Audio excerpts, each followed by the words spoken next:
사도행전 8장 1절부터 8절까지입니다. 같이 하나님 생각하시면서 한 목소리로 읽으십시다. 사도행전 8장 1절부터 8절까지 같이 읽으십시다. 시작.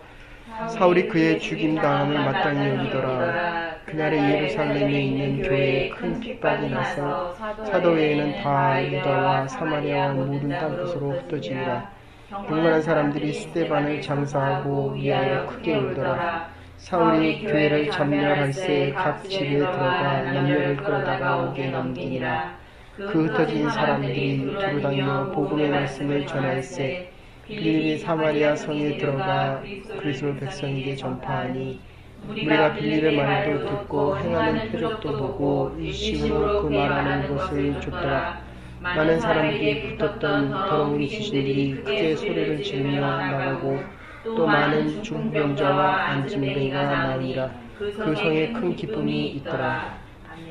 거기 보시면 1절에 보시면 이렇게 얘기합니다. 사울이 그의 죽임 당함을 마땅히 여기다. 스데반의 죽임 당함을 아주 당연히 여겼다. 이 말은 죽이기로 이미 작정을 했었더라. 그런 뜻입니다. 그런데 큰 핍박이 있으니 사도 외에는 12명의 제자들 외에는 다 유다와 사마리아 모든 땅 끝에 흩어지더라.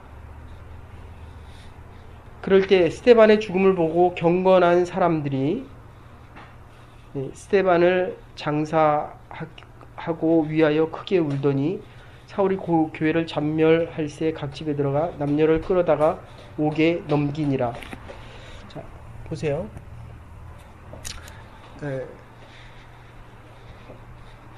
사도행전의 저자 누가는 사울이 하나님을 믿는 자들, 여기는 경건한 자들을 핍박하고 그 중에 스데반을 죽였더라 라고 이름을 내세우고 있습니다.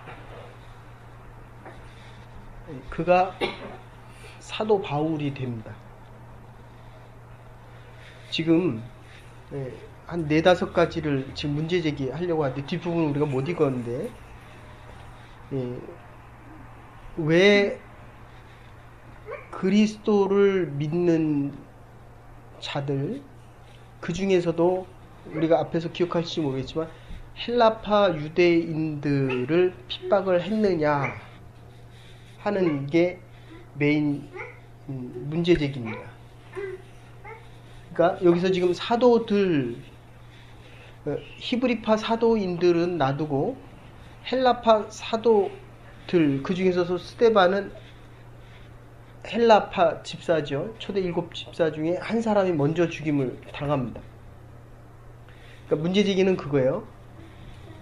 왜 12 사도들을 놔두고 스데반 헬라파 집사들을 먼저 죽였느냐 하는 이야기입니다. 그러니까 여러분들이 시험과 시련 이 8장부터는 이 공동체 자체가 바뀝니다.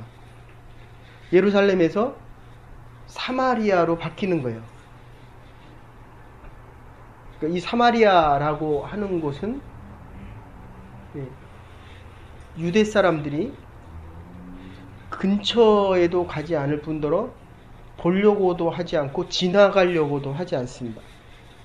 그래서 요한복음 4장 수가성 여인의 모습을 보면 당신이 유대인인데 어떻게 예수님을 보고 유대인인데 어떻게 나에게 물을 달라고 하느냐. 그럴 때 예수님께서 내가 누군지 알았다면 그렇게 얘기하지 않았을 것이다 라고 얘기합니다. 지난주 설교 여러분들 기억하실지 모르겠지만 맨 마지막에 제가 그런 이야기 했습니다. 10명의 문둥병을 고쳐줬는데 감사하러 온 자는 유대인의 9명의 문둥병자가 아니라 바로 이 사마리아 사람 문둥병자였다는 겁니다. 지금 예루살렘 공동체에서 이 선교회장이 완전히 이스라엘 유대인들이 완전히 천시했고 함께 하려고 하지 않았고 정말 멸시했던 그들에게 예루살렘 공동체에서 지금 이방인보다도 더 멸시했던 이 사마리아인들에게 지금 넘어가고 있는 장면이라는 거예요. 이건 제 개인적인 얘기여서 죄송한데, 제가 그 믿음의 집안에서 성장했기 때문에 교회의 여러 모습을 보면서 이 하나님의 나라가 이 땅에서 이루어질 수 있는 게 교회인데,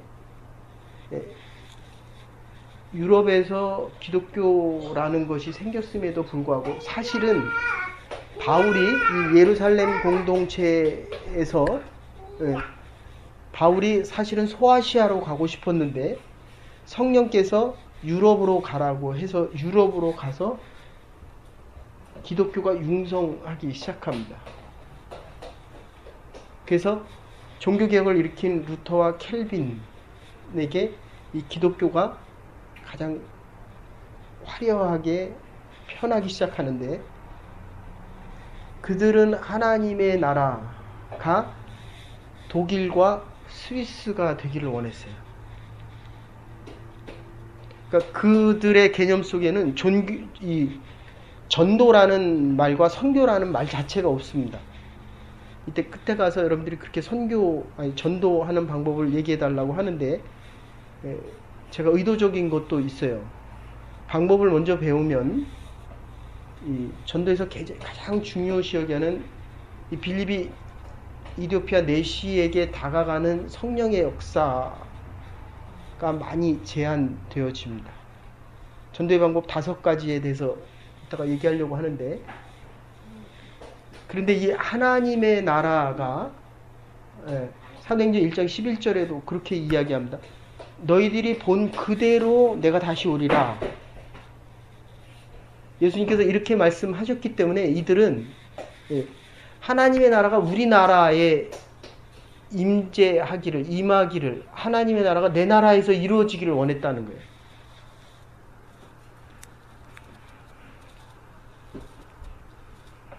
이게 지금은 아무렇지도 않은 것 같아도 실제로 우리의 삶의 현장에 들어오면 이게 이민사회에서도, 그래서 제가 그 기존 교회를 안 가려고 했던 이유도 그런 거였어요. 그러니까 지금 얘기하면 여러분들이 알만한 한국에서 아주 초대형 교회 목사님이 제 지도 목사님인데, 그분이 저하고 같이 목회를 하자고 했는데 제가 여기 왔거든요. 그리고 여기서도 영락교회에서도 전에 계시던 목사님이 저보고 오라 그랬고, 그런데 이 하나님의 나라에 대한 개념이 우리 집과 유대인들처럼 우리 민족과 우리 나라에 임하는 건 좋은데 네 나라에 임하는 건 싫은 거예요. 그러니까 여기 교회도 보면 내 교회는 중요한데 네 교회는 그렇게 안 중요합니다. 내 믿음은 중요한데 네 믿음은 별로 안 중요해요. 요거를 아주 협소하게 얘기하면, 우리 할아버지도, 내 할아버지 돌아가셨을 때 너무 아프고 힘들었는데 네 할아버지가 돌아가니까 난 별로 안 아픈 거예요. 더 아파요? 어때요? 친해요 둘이? 이 할아버지가 돌아가셨을 때 내가 그렇게 슬펐어요? 아니, 지금 내 할아버지가 돌아간 것보다 더 슬펐냐고요. 이게 내 중심의 신앙이에요. 내 중심의. 근데 여기서 아주 중요한 이야기가 나오는데,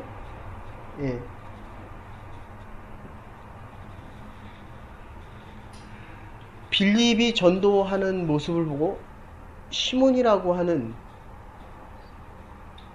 가짜 능력을 베푼 마술사의 얘기가 나옵니다. 근데 그 가짜가 가만히 보니까 자기는 가짜인 거를 자기는 알잖아요.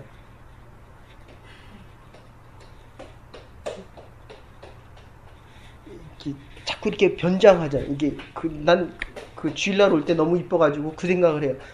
저거를 거울을 보면서 누구를 보여주려고 저렇게 열심히 화장을 하고 왔을까? 그래서 내가 올라오면서 그렇게 얘기했어요. 똑똑하다는 말이 칭찬입니까? 똘똘하다는 말 알아요? 똑똑하다, 똘똘하다.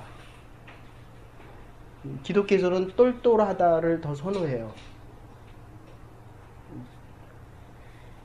이 사람 참 똑똑하다. 칭찬이에요, 이게. 오늘은 뭐라고 얘기하냐면 스데반을 따르던 모든 무리들이 경건했다. 이렇게 표현해요. 이 경건하다는 것은 하나님을 두려워했다. 하나님 앞에서 살아가는 사람들에 대한 표현이에요.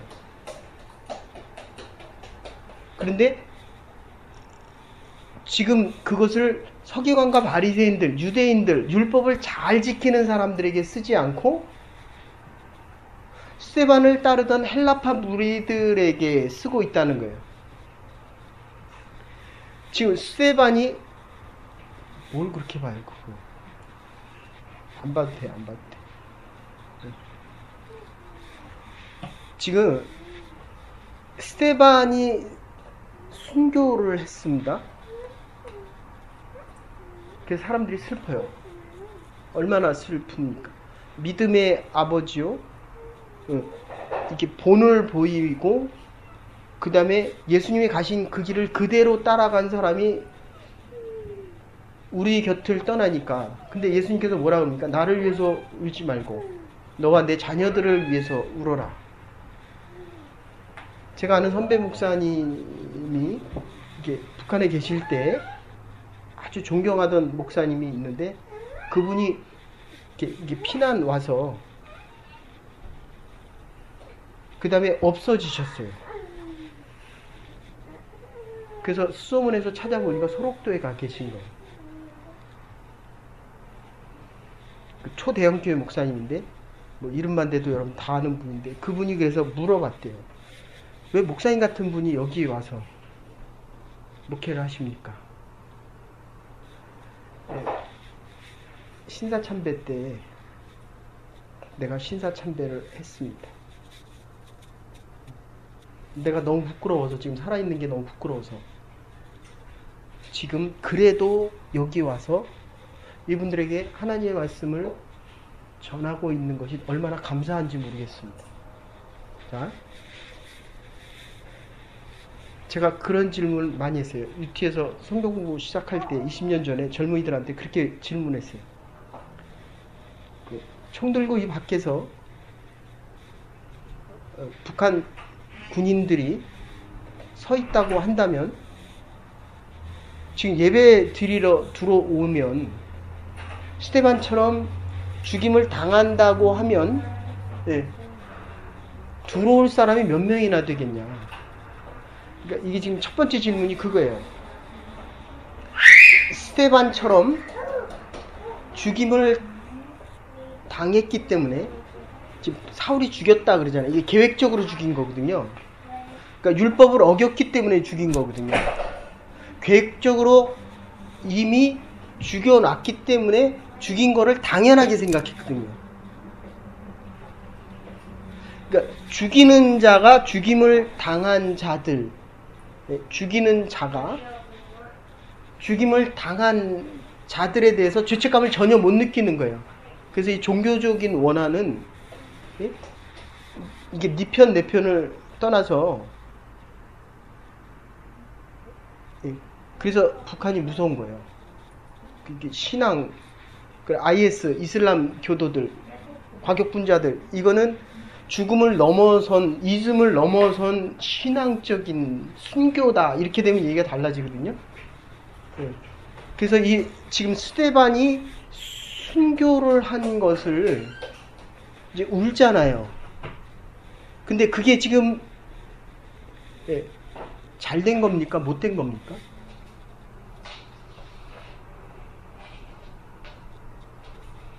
그러니까 죽어야 될 자리에 죽지 않으면 살지 말아야 될 곳에서 살아있는 거예요. 그래서 여러분들에게 미안해요. 먼저 시작해서. 이거 오늘 양이 많아가지고. 자, 보세요. 학생이 공부를 하지 않으면 뭐 합니까? 노는 거를 넘어서서 하지 말아야 될 일을 한단 말이에요. 내가 있어야 될 곳, 그리스도인들이 있어야 될 곳은 어디입니까? 하나님의 말씀을 듣고 예배드리고 하나님의 사람이, 하나님이 맡겨주신 일을 하며 살아가는 거예요. 그래서 스데반은 지금 하나님이 부르실 때에 부름을 받은 겁니다. 이게 축복입니까? 아니면 쓸데없는 죽임을 당한 겁니까? 어느 쪽입니까? 하나님의 부르심을 받은 거예요. 근데 지금 하나님의 부르심을 받았다고. 이 생명에 대한 권한은 절대적인 하나님의 권한입니다.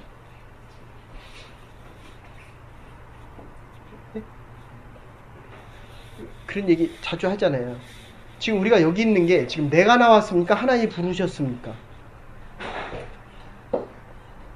그런데 빠져요? 내가 나오니까 안 나와도 되는 거예요. 이해되세요? 근데 더 성숙하면 하나님이 부르셨다. 이제 이렇게 되는 거예요. 애들이 그잖아요. 엄마가 낳았으니까 나를 키우는 책임이 있지. 이렇게 얘기하는 거예요. 애들이니까. 근데 이제 30대, 50대 넘어가면 어떻게 됩니까? 내가 낳고 싶어서 난 게 아니라 하나님이 생명을 주셔서 내가 이 땅에 살아간다. 이렇게 바뀐다고요.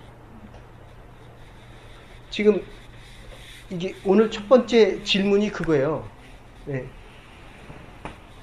그 핸드폰을 다 끄세요. 이거 하면 자꾸 핸드폰 키지 마시고. 네.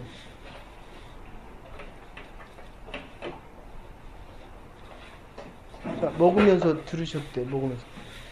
자, 이게 지금 첫 질문이 오늘 8장 1절인데 사도 바울이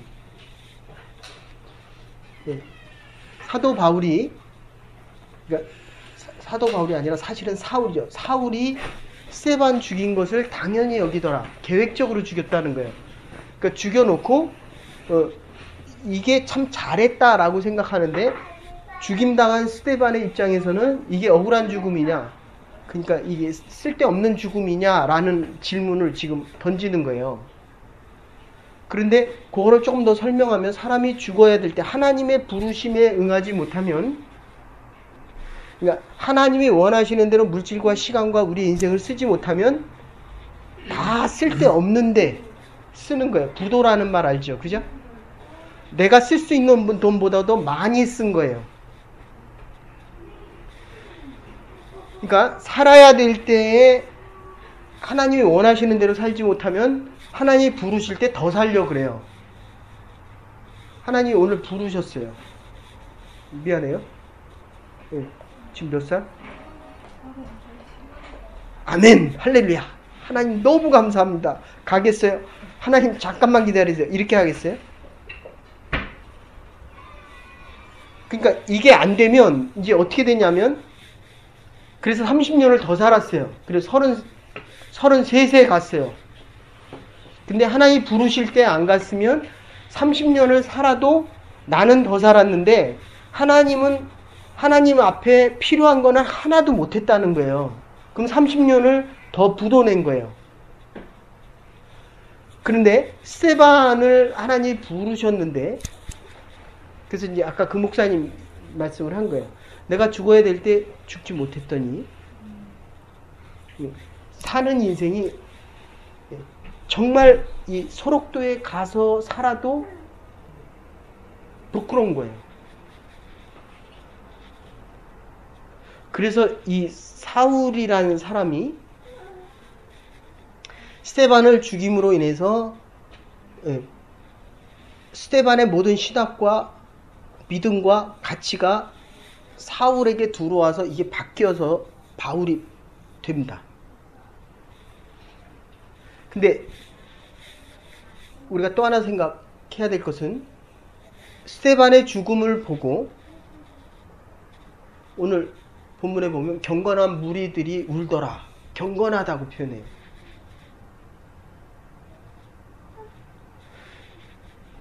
우리 아이가 공부를 잘한다. 칭찬입니까? 욕입니까? 그게 욕이라는 거예요. 우리 아이가 참 착하고 믿음이 좋다.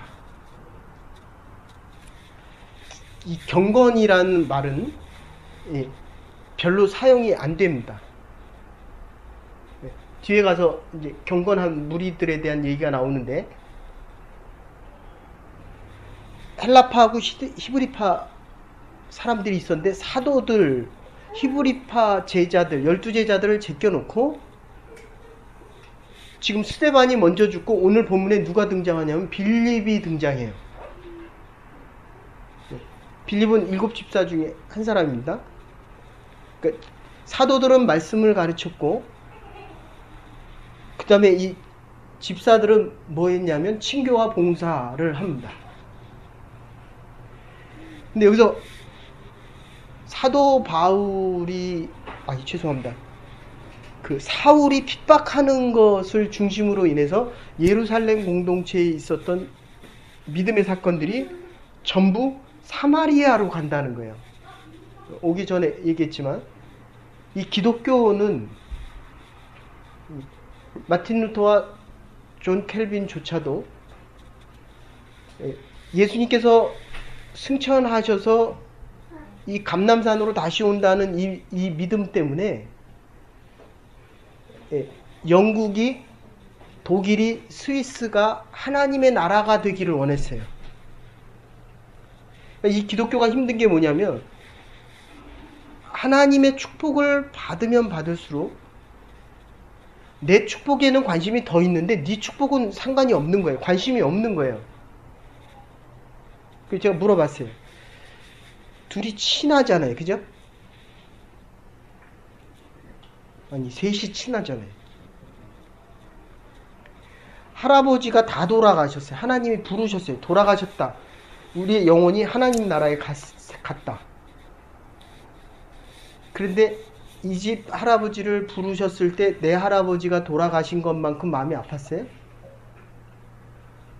내 할아버지가 돌아가도 관심이 없으니까 이게 내 할아버지가 돌아가면 아픈데 니네 할아버지가 돌아가면 별로 마음이 안 아프다고요. 그러니까 이 교회도 내 교회는 관심이 많은데 네 교회에 대해서는 별로 관심이 없어요. 이게 이런 이유 때문에 그래요. 그래서 늘 얘기하지만 내 중심에 내 방법이 있고, 내 중심에 내 믿음이 있고, 내 중심에 하나님 방법이 있어요. 근데 하나님 중심에 내 방법이 있고, 하나님 중심에 하나님 방법이 있습니다. 헬라파 유대인들, 이 헬라파 집사들이 먼저 전도하고 하나님 앞에 쓰임받고 있다는 거예요, 지금.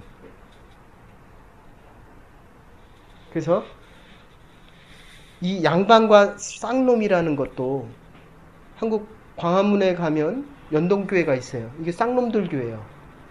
그 옆에 중앙청 앞에 승동교회라고 있거든요. 승동교회는 양반들이 모였는데 이 쌍놈들이 갈 데가 없으니까 예배당도 못 들어가게 하는 거예요. 그 갈 데가 없으니까 할 수 없이 만든 게 그 연동교회예요. 어디가 더 잘 됐겠어요? 이 연동교회가 더 잘 됐다고요. 그러니까 내 가치관과 내 생각과 내 삶의 태도들이 이게 죽을 때까지 안 바뀌어요. 그래서 핍박이라는 게 있는 거예요. 핍박. 그걸 전쟁이기도 하고, 오늘 8장 1절에 나오는 사울이 하나님의 교회를 핍박하기 시작하니까 예루살렘 안에 있었던 제자들과 처음엔 12명의 공동체, 그리고 70명, 그 다음에 베드로가 설교할 때 몇 명? 2,000명, 3,000명, 이 사람들이 예루살렘에만 모여 있었어요. 그리고 사마리아 사람들은 722년 아수르가 자폰 정책으로 인해서 다 섞어버렸거든요. 근데 남유다 사람들은 믿음을 지키고 순결을 지켰는데 이 북이스라엘 사람들은 믿음도 못 지키고 순결도 못 지켜서 혼혈 아들을 만들어냅니다. 그게 586년에 또 반복이 돼요. 그러니까 이스라엘 사람들이 제일 중요시 여기는 게 율법이기 때문에 순결이 따라갑니다. 그러니까 이 주이시라는 말이 나는 순전하다 그런 뜻이거든요.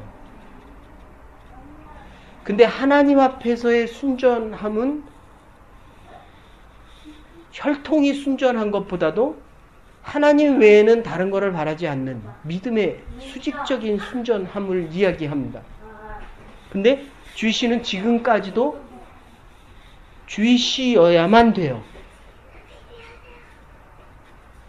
그래서 이거를 뒤바꾸려고 하는 것이 사울의 핍박이에요. 이스라엘에서 개, 돼지처럼 짐승보다도 더 천하게 여겼던 사마리아로 예수를 믿는 공동체가 이동하기 시작합니다. 핍박을 통하지 않고는 사람이 안 바뀐다는 거예요. 왜 고난이 있는지 아시겠어요, 이제?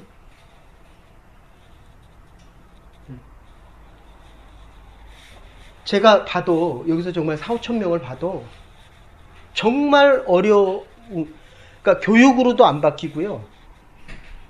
말씀을 많이 들어도 안 바뀌어요. 심지어 선교를 가도 사람이 지나고 나면 자기 가치관으로 또 살아가요. 그러니까 이게 완전히 뒤집어 엎어질 때는 결국 이 핍박과 고난을 통해서만이 사람이 변화되어지더라는 거예요. 그런데 이 과정에서 두 개의 공동체가 있는데 헬라파 유대인들과 히브리파 유대인들, 그러니까 12제자들 중심으로 하는데 스테반도 헬라파 집사였고 빌립도 헬라파였습니다. 그런데 이제 나중에 무슨 문제가 생기냐면 시몬이라는 자가 나타나서 마술을 부립니다. 그러니까 많은 무리들이 시몬을 따라가요. 그러다가 정신을 번쩍 차려보니까 다른 사람한테 아무리 잘 보이려고 해도 내 부족함과 내 속은 내가 알잖아요. 그러니까 시몬이 있다가 빌립하고 사도들이 이적과 기적을 베푸는 것을 보면서 저게 진짜다 하고 자기를 따르던 자들과 함께 같이 따르는 장면이 뒤에서 나옵니다. 근데 뭐가 문제가 생겼냐면 이 시몬이 있다가 그렇게 얘기해요. 내가 돈을 얼마나 줘야 하나님의 은사를 할 수 있느냐, 너의 기적과 표적을 할 수 있느냐, 이렇게 이야기해요. 그랬더니 베드로가 있다가 너는 돈으로 망할지어다, 그렇게 이야기하고 죽는 장면이 나옵니다. 자, 하나님의 은사라고 하는 것은 하나님의 경건함을 알 때 얻을 수 있는 거예요. 하나님의 일을 하면서 하나님이 필요해서 주시는 게 은사라고 얘기했습니다. 돈이 필요하면 하나님의 일을 할 때 하나님이 돈을 주시는 거고, 구원은 동일하게 받지만 이 은사, 피자가 좋아요? 햄버거가 좋아요? 네? 아니, 뭐가 조금 더 좋아요? 피자요. 거기는 핫도그가 좋아요? 스타벅스 커피가 더 좋아요? 네. 이게 은사예요. 자기 좋아하는 선호가 다르기 때문에 잘할 수 있는 것도 다른 거야. 하나님이 일을 할 때 하나님이 이 은사의 지경을 넓혀간다. 그런데 사람에게 보이기 위해서 이 시몬은 그 은사를 돈으로 살려고 했다. 이게 얼마나 심각하냐면요, 하나님의 은사를 사기 위해서는 심지어는 금식도 하고요, 심지어는 기도조차도 해요. 아시겠어요? 근데 여기서 그 장면이 어떻게 나타나냐 하면 빌립이 이디오피아 내시를 만나고 가서 전도하는 장면이 나오는데 베드로하고 요한이 와서 다시 안수하는 장면이 나옵니다. 그러니까 이 두 가지를 여러분이 따로 생각하셔야 돼요. 그래서 옛날에는 학습이라는 걸 하고 세례를 줬거든요. 사랑을 하고 결혼했어요? 결혼을 하고 사랑합니까? 네. 어떤 사람은 예수를 믿고 세례를 받지만 어떤 사람은 세례를 받고 믿기도 합니다. 시몬을 따르던 무리와 빌립을 따르던 무리들은 세례는 받았는데 성령의 세례를 못 받은 거예요. 견진예, 안수, 성령의 거듭남 이런 표현을 쓰거든요. 하나님을 안다고 거듭났느냐에 대한 문제예요. 아시겠어요? 중생했느냐? 빌립을 따르던 자들 전부 다가 하나님을 알지만 성령의 세례를 모르던 자들이었어요.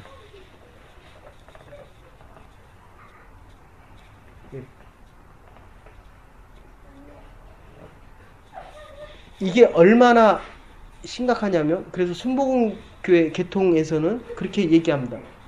방언을 해야지만 이 사람이 거듭났다 이렇게 얘기합니다. 그거는 표징이에요. 표징. 은사입니다. 은사. 은혜는 모든 이들이 다 받을 수 있지만 은사는 그 사람의 능력에 따라서 누구는 돈이 많고 누구는 섬기는 은사가 많고 그러니까 이 사도들이 죄송합니다. 일곱 집사들이 그 전까지 하던 거는 성김과 봉사였어요. 근데 자기의 고향을 떠나고 자기의 집을 떠나고 예루살렘을 떠나고 나니까 이민을 오니까 뭐가 있어요? 우리 손에 있는 것? 아무것도 없어요. 더 어렵고 힘들었습니다. 그렇기 때문에 이들은 더 하나님만 의지하는 경건한 무리들로 분류가 되기 시작합니다.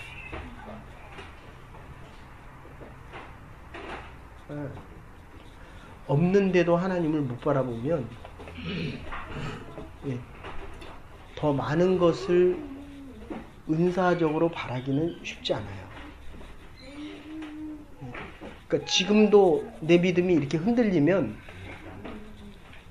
하나님 외에는 내가 필요한 게 아무것도 없어야 돼요. 하나님 한 분으로 그래서 스데반이 순교하는 거예요. 맞습니까? 네. 그들이 자기가 원하는 이곳에서 예루살렘 공동체에서 하나님 나라가 이루어지기를 원했거든요. 하나님 그거를 원하지 않았어요. 예수 그리스도의 복음을 들고 나가서 너희가 죽기까지 죽어라 그런 얘기거든요. 근데 이들이 복음을 전할 때 자 이제 내시에게 다가가는 장면을 보세요. 빌립이 내시에게 다가갈 때 성령께서 다가가라 그렇게 얘기합니다. 근데 우리는 전도할 때 보면은 성령의 음성에 예민하기보다는 이 사람이 어떤 사람인가를 알고 싶어 합니다. 내가 얼마나 배웠고 얼마나 가졌고 내가 이 사람을 전도할 수 있는지 없는지를 따집니다. 심지어 변장을 할 때도 하나님 보고 변장해요. 이렇게 보면 내가 이뻐요. 그러니까 이렇게 얘기해야 돼요. 제 별명이 이티예요. 이티. 옛날엔 그래요. 나는 왜 이렇게 못생겼을까. 그런데 이게 하나님의 영을 받으면 어떻게 되냐면 내가 가장 소중한 거예요. 하나님이 나를 소중히 여기니까. 아시겠어요? 그러니까 너무 많은 사람들이 심지어는 교회 가서도 보면 이게 세 번째 얘기가 그거예요. 네. 이 이스라엘 사람들이 유대인들이 사마리아 사람들은 개하고 돼지 취급했다니까요. 교회에서도 보면 자기가 좋아하는 사람 옆에만 앉아요. 우리는 옆에 앉을 선택의 여지가 없잖아요. 근데 우리조차도 보면 매일 똑같이 앉아요. 그래서 옛날에 기억나요? 예단께서 다 뒤집어 엎은 거? 아는 사람 옆에 앉지 말아라. 이 선교의 역사가 그런 거예요. 정말 가기 싫은 사람에게 하나님이 보냅니다. 그래서 뭐라 그랬어요? 내가 간 게 아니라 하나님이 보내신 거예요. 옛날에는 이렇게 앉았어요. 이렇게. 알아요? 요새는 이렇게 앉아요.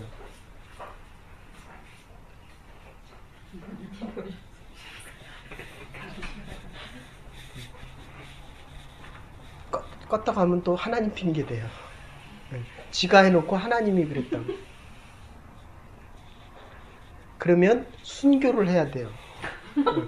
근데 내가 보기는 그대가 우리를 위해서 죽는 게 아니라 그대가 심술이 나면 우리가 다 맞춰줘야 돼요. 누가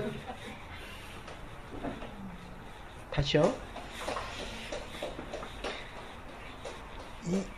이 지금 전도와 선교에서 제일 중요한 거는 하나님이 보내시는 거예요. 근데 어디로 보내시냐면 내가 가기 싫은 곳, 가까이 하기 싫은 사람들.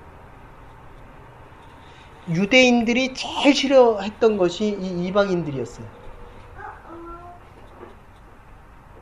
그래서 하나님이 요셉을 보내셨다. 종으로 팔려간 것이 아니라 하나님이 요셉을 보내고 하나님이 우리를 이곳에 보내셨다. 이게 하나님의 관계예요. 하나님의 관계. 하나님이 우리를 결혼시키셨고 그렇기 때문에 내가 주어진 이 조건은 하나님이 하실 일이 있다. 지금 이렇게 바뀌는 거예요. 빌립이 지금 아주 인텔입니다. 지금으로 따지면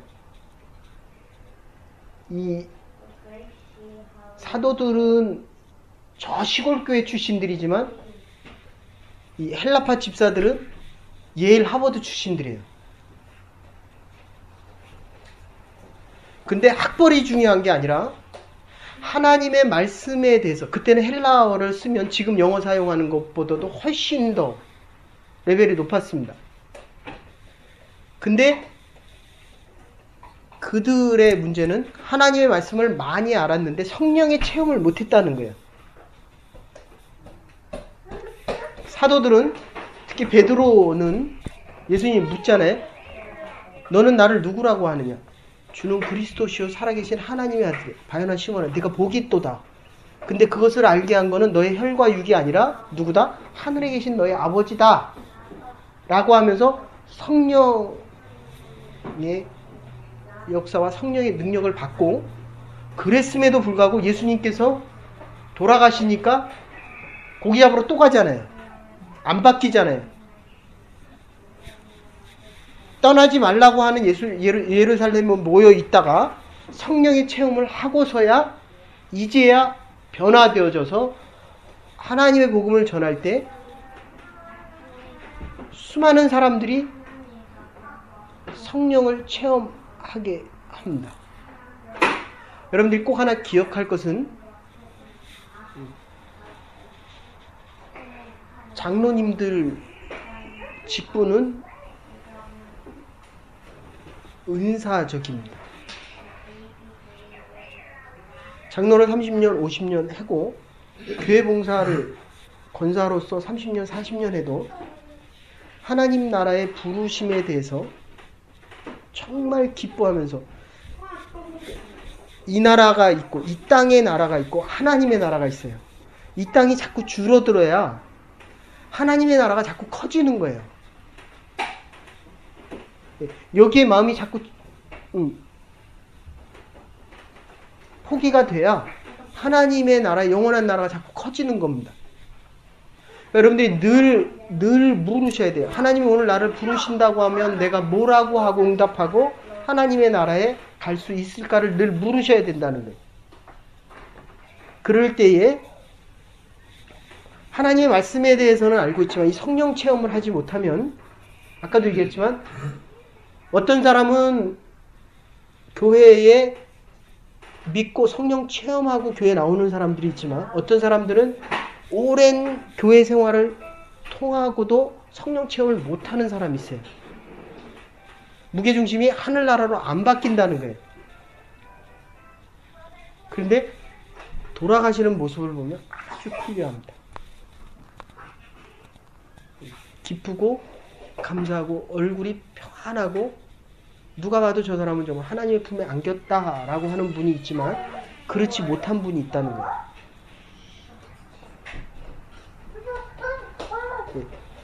그래서 시몬이 그것을 돈으로 사려고 합니다. 빌립이 성령께서 이디오피아 내시 간디게가 있는 곳에 가라라고 할 때 순종하고 갑니다. 전도에서 제일 중요한 것은 첫 번째가 성령의 부르심. 그래 전도에 보면 알아요.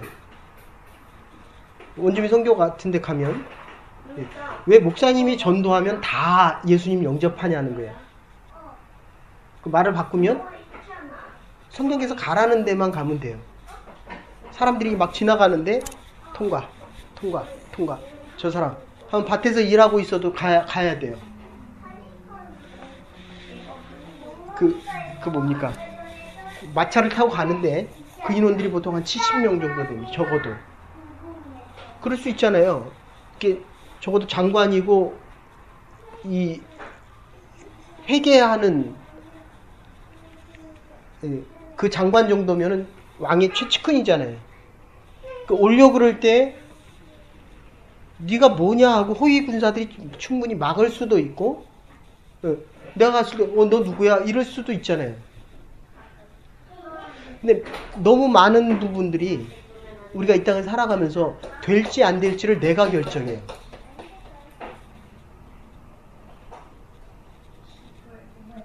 여러분들 하나님께 물으셔야 됩니다. 그래서 경건한 사람들, 하나님을 두려워하고 하나님 앞에 살아가는 사람들, 하나님이 말씀하시면 세상에 그 어떤 것보다도 이것을 소중히 여기고 이거 외에는 없어야 돼요. 하나님의 부르심을 가장 소중히 여길 수 있고 그것에 의해서 내 인생을 모두 다 결단할 수 있어야 된다. 그런 뜻입니다. 이게 오늘 베드로와 요한의 모습입니다. 여러분, 하나님의 복음을 증거할 때 믿고 안 믿고는 우리의 영역이 아니에요. 우리는 하나님의 부르심에 순종하면 그 역사는 하나님이 하는 겁니다. 사람들은 내 능력을 물어요. 그러나 하나님은 순종할 수 있는 믿음을 보십니다.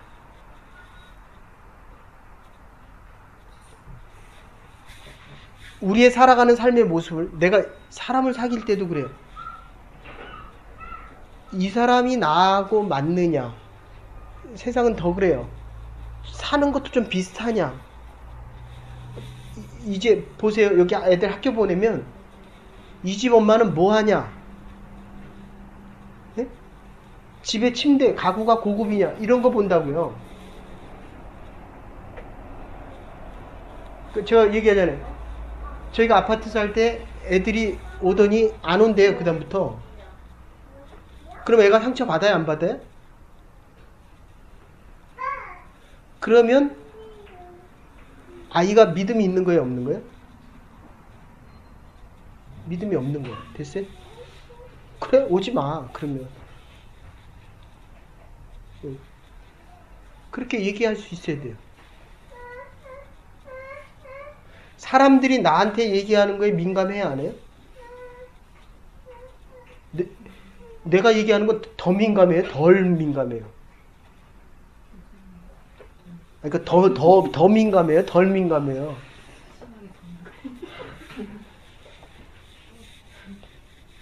그러면 하나님이 하시는 말씀은 아주 민감해요? 아주 무감각해요? 어느 쪽이에요?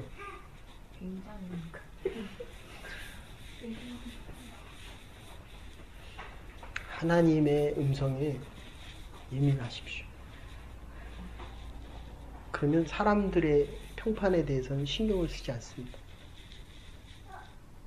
담대할 수 있어요. 이게 경건한 사람들의 모습이에요. 지금 이들이 여기를 오고 싶어 하지 않았습니다. 여러분들, 인생이 아무리 어렵더라도 처자식을 버리고 언제 죽을지도 모르고 먹을 것 없고 가진 것 없을 때 그걸 인생의 감옥이다 라고 생각하지 않고 하나님이 보내셨다 이렇게 생각한 거예요.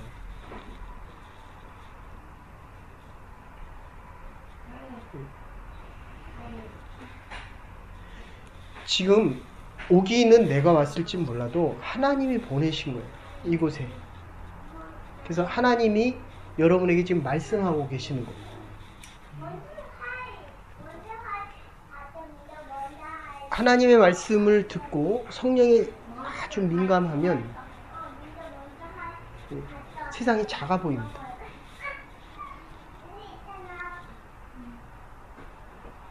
저와 여러분에게 세상이 너무 커요.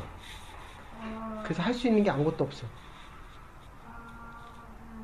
하나님의 말씀과 하나님의 믿음이 커지면 세상이 정말 작아 보입니다. 세상에는 능력 있는 사람을 원하지만 하나님의 사람은 다윗과 같이 믿음 있고 순종하기를 원하는 사람들을 찾고 있다니까요. 근데 그게 없다는 거예요. 온 땅을 두루 감찰하시다 전심으로 하나님을 향하는 자, 하나님이 찾는 자들이 없다는 거예요. 근데 우리는 뭐라고 얘기합니까? 능력이 있는지 없는지를 자꾸 묻잖아요.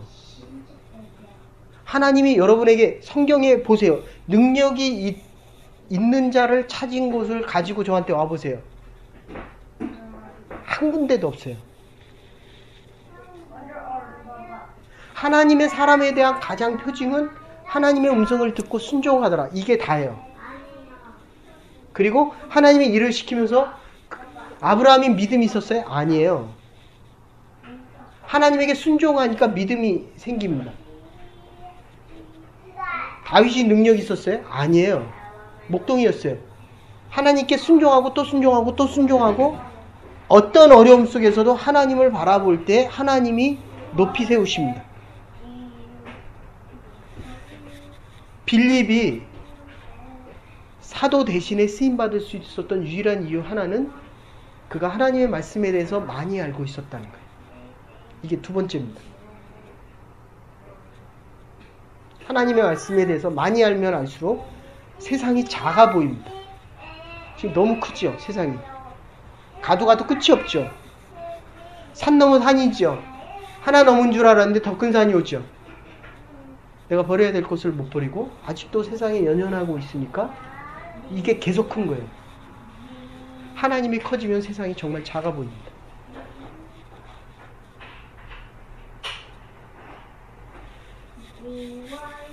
핍박과 자기 고향을 떠났을 때, 그래서 제가 처음에는 여기 이민 온 사람들한테 그랬어요. 모든 집중을 다해서 영주권을 받는 것을 굉장히 중요시 여겼어요. 근데 지나 보니까 안 그래요. 어떤 사람은 영주권을 받아야 믿음이 큰 사람도 있고 믿음이 커졌어요. 그러니까 지금 딴 데 신경 쓸 겨를이 없어요. 내가 매일 가슴을 찢고 통곡을 해도 이게 받기 전에는 그렇게 열망하고 갈망했는데 받고 나서 내가 바뀐 게 없잖아요.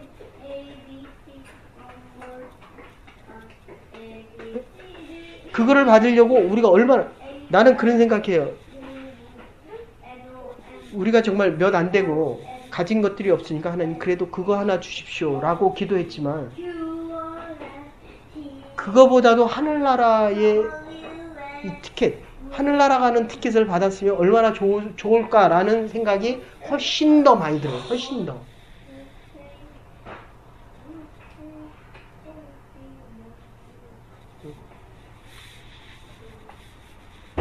빌립이 성령에게 순종해서 갔더니 이디오피아 내시 간디게가 이사야 53장을 읽고 있다가 물어봐요. 여기서 얘기하는 저가 누구냐?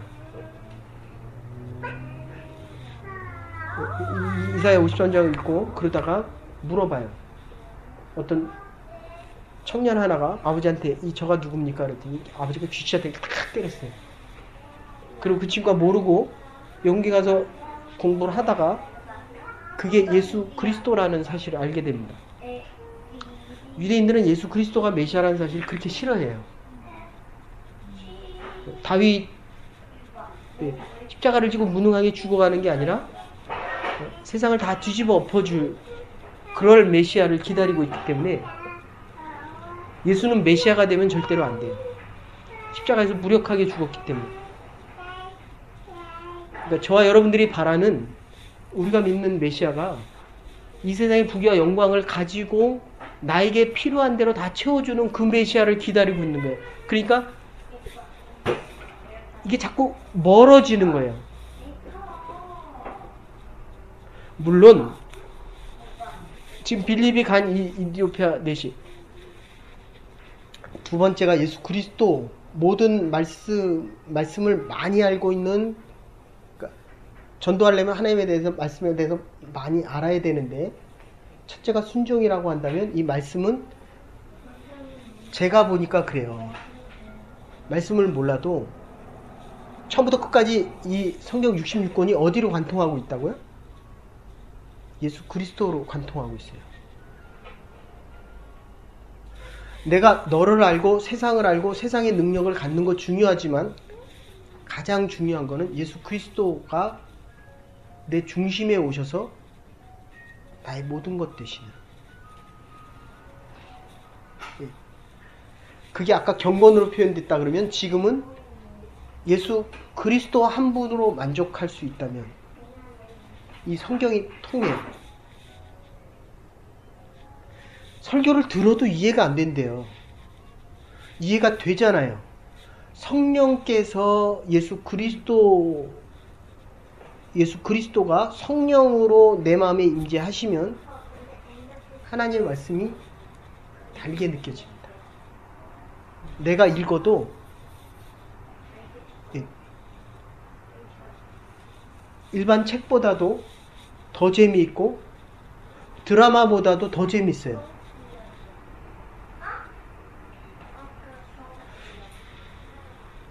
지금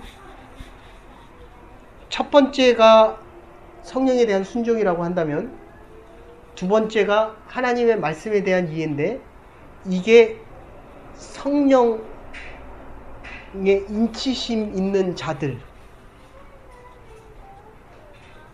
성령을 통해서 하나님의 말씀을 바로 알 수 있는 자들, 그러면 하나님께서 누구에게 보내셨는지를 안다는 거예요.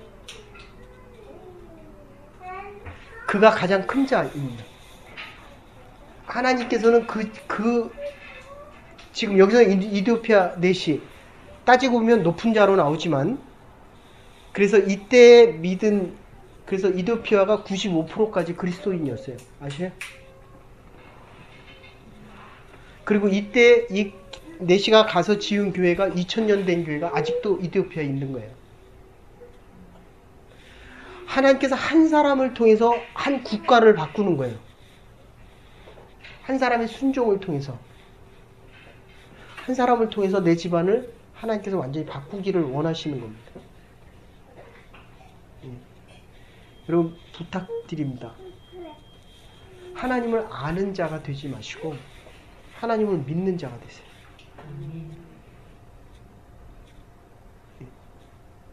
믿는 자에 대한 표상은 경건으로 나타납니다. 우리 생활 속에서는 하나님 외에는 두려운 게 없는 사람. 그거를 좀 더 바꾸면 성령에 민감한 사람들입니다. 그러니까 막 머리가 아파요 지금. 머리가 지끈지끈 아파요. 네. 그러니까 여러분의 가슴이 늘 펄떡펄떡 뛰어야 돼요. 하나님의 말씀을 접할 때마다 이게 두려움에 떨 뿐만 아니라 하나님의 능력이 정말 강같이 흐를 뿐만 아니라 하나님의 역사가 드러나는 것을 이렇게 보셔야 돼요. 이게 자꾸 세상의 것만 보니까 하나님의 나라가 자꾸 작은 거예요.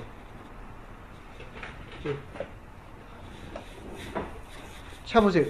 다 믿는 사람들 있잖아요. 부모님 믿었잖아요. 그러면 성령의 강한 체험 속에서 성령에 더 민감해야 되잖아요.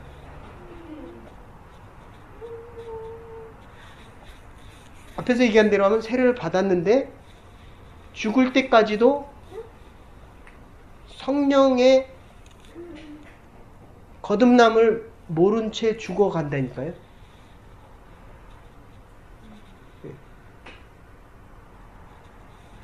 늦게 믿었지만 성령의 체험을 통해서 결혼 생활을 하는 사람이 있고 예수 믿는 사람, 경건한 사람으로 살아가는 사람들도 있고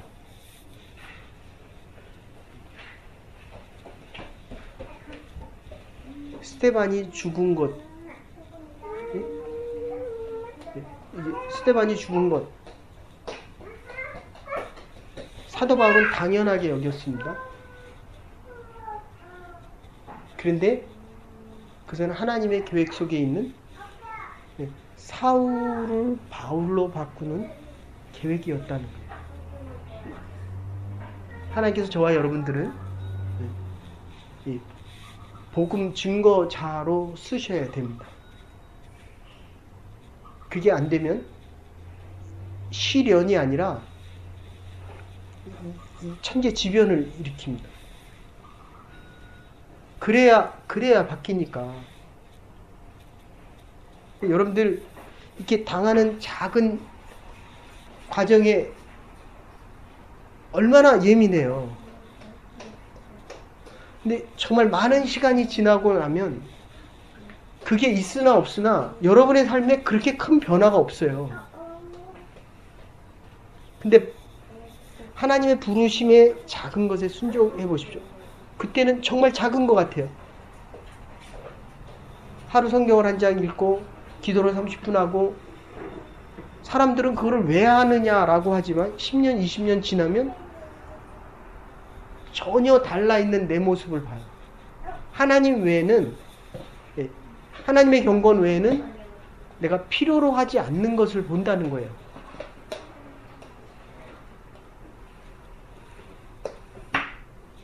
하나님이 하시는 일이 리빙스턴이 그렇게 얘기합니다. 아프리카로 선교 갔다가 밀림지대를 가다가 이렇게 이 마을에서 이 마을로 가다가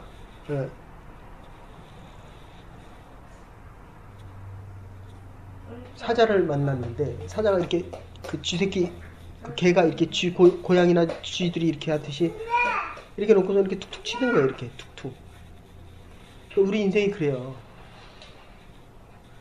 사단이 우리를 이렇게 못 건드려대야 돼요. 근데 얼마나 작은 거에 우리 인생이 우리 이게 몇 명 안 되는데도 네? 전에 있던 교회에서는 전화가 수없이 와요. 수없이. 근데 그게 없어도 살아요. 있어도 살고. 아시겠어요? 지금 여러분들이 내가 이거 아니면 죽을 것 같아도 그때는 그게 없으면 죽을 것 같잖아요. 근데 받았는데 하늘나라에서 살아요. 지금 계속. 없어도 살아요. 얼마나 전화들이 많이 오는지. 근데 지나놓고 보면 그게 그렇게 큰 일이 아니에요. 사단이 우리가 작아질 때 쉽게 시험을 줍니다. 시험. 근데 하나님께서는 우리에게 시련을 주신다면 당하면 당할수록 우리가 강해지고 커갑니다. 그러니까 리빙스톤을 그렇게 갖고 놀 때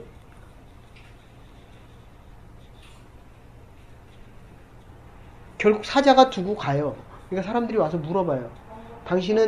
사자가 당신을 어떻게 할 거라고 생각했냐? 그랬더니 태연스럽게 웃으면서 그렇게 얘기하는 거예요. 나를 어디부터 먹을까? 그러면서 대답이 하나님의 일이 다 될 때까지는 나는 아직 하나님께서 부르시지 않는다는 거예요. 무슨 얘기입니까? 사자가 날 먹으면 이제 나는 여기까지 일이 끝난 거고 안 먹었기 때문에 나는 아직도 할 일이 있다는 거예요. 네. 인도에 선교사로 갔던 윌리엄 캐리도 그런 얘기합니다. 얼마나 힘들었는지 와이프가 정신병자로 40 몇 년을 인도에 가서 사역했더니 와이프가 정신병자로 세상을 떠났어요. 당신은 왜 아직도 이것을 할 수 있느냐라고 물어보니까 도대체 당신에게 하나님의 뜻은 뭐냐라고 얘기했더니 그렇게 얘기합니다. 나에게 하나님의 뜻이라는 것은 nothing else. nothing less. 그리고 nothing else. 이런 표현을 씁니다. 하나님의 뜻은 나에게 그 이상도 그 이하도 아니에요. 그 외에 그 어떤 것도 아니라는 거예요. 무슨 얘기예요? 나에게는 하나님의 뜻 외에, 하나님이 나를 향하신 뜻 외에는 그 어떤 것도 나에게 존재하지 않는다는 거예요. 그래서 오늘 부르신 거예요. 저와 여러분들을. 결론을 이렇게 말씀드릴게요, 여러분들. 제발 하나님께만 집중하십시오. 성령에 민감하시면 하나님의 말씀을 듣고 아는 자들이 아니라 성령께서 여러분에게 행해야 될 일들을 행할 때 하나님의 일을 할 때 능력이 생기는 거예요. 은사들이 자꾸 넘치는 겁니다. 나쁘게 얘기하면 너무 연약해서 사단들이 많이 시험하는 거고, 좋게 얘기하면 은사가 부족한 거예요. 아픈 자를 보면 안수하여 기도할 때 성령께서 강하게 역사할 수 있도록, 나를 통해서 강하게 역사할 수 있게 하고, 기도하면 하나님의 음성이 구체적으로 들려지게 하고, 어려운 자를 위해서 함께 할 때 그들이 마음의 평안을 얻게 하고, 이게 은사거든요. 은사. 네? 세상을 살아가는 사람들은 그 은사를 다 돈으로 집중하고 있지만 성령께서는 필요한 대로 이 은사를 사용하시겠다는 겁니다. 그러니까 내가 하나님 앞에 쓰임받는 똘똘한 자, 똑똑한 자가 아니라 경건한 자, 성령의 능력이 있는 자. 조금 더 나가면 하나님께서, 이 중에 누가 스데반이에요?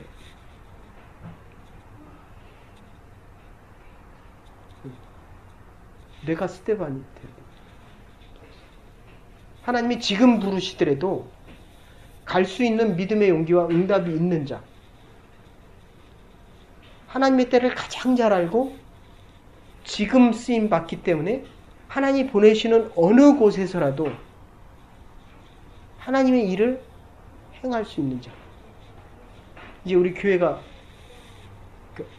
1월 내가 1년치 하느라고 못 보냈어요. 하나님이 이루실 새 역사를 보라. 그게 2015년 첫째 주 설교입니다. 그리고 눈을 새롭게, 귀를 새롭게, 입을 새롭게, 우리의 심령을 새롭게, 그를 4주 동안 하려고 합니다. 여러분들, 환경이 아무리 바뀌어도 내 심령이 바뀌지 않으면 새날은 오지 않습니다. 내 심령을 성령께서 바꾸고 성령께서 움직이시지 않으면 새 날을 살아도 새 능력의 역사를 보지 못합니다. 예루살렘 공동체에서 하나님의 역사가 완전히 이방으로 바뀝니다. 그대에게서 일로 바뀌는 거예요. 얼마나 마음 아픈 거예요. 고객에게서 일로 온다니까요. 그러기에 우리에게는 베드로와 요한의 성령의 역사, 안수가 필요한 겁니다. 성령께서 우리의 삶에 인치셔서 성령의 충만함이 자꾸 넘쳐나야 될 것입니다. 오늘 우리를 부르셨기에 이제 내일 보내실 것입니다. 오늘을 살기에 우리에게 2015년을 기대하고 이제 학교로 가잖아요. 하나님이 보내시는 거예요. 가기 전에 성령의 아주 일주일 동안 성령의 예민한 소리를 들으세요. 그러니까 뭐뭐뭐뭐 할 건지. 여러분들, 여러분의 목회자가 추수감사절 날 단풍놀이 하나 가는 거 가지고 몇 달을 기도하는지 모릅니다. 하나님의 사람들이 평안함을 누리게 하시고 성령의 충만함을 받게 하시고 하나님의 말씀에 깨달음이 있어서 그러니까 여러분이 오실 때는 세상에 속하여 살았기 때문에 이게 영향이 많습니다. 하나님의 말씀을 다 믿음의 결단을 하는 거예요. 말씀을 알고 가는 것이 아니라 성령의 능력으로 변화되어져서 가야 됩니다. 하나님이 보내시는 겁니다. 주의 날까지 해야 할 일이 있을 것입니다. 하나님께서 은사를 부어주실 것입니다. 여러분은 크게 쓰임받아서 하나님의 교회와 여러분의 가정이 여러분이 하나님의 새 역사를 이루어갈 수 있기를 주의 이름으로 축원합니다. 아멘. 이제는 괴머리 되시는 우리 주 예수 그리스도의 극진하신 은혜와 하나님을 원하신 사랑과 성령의 감화 감동 교통하심이 하나님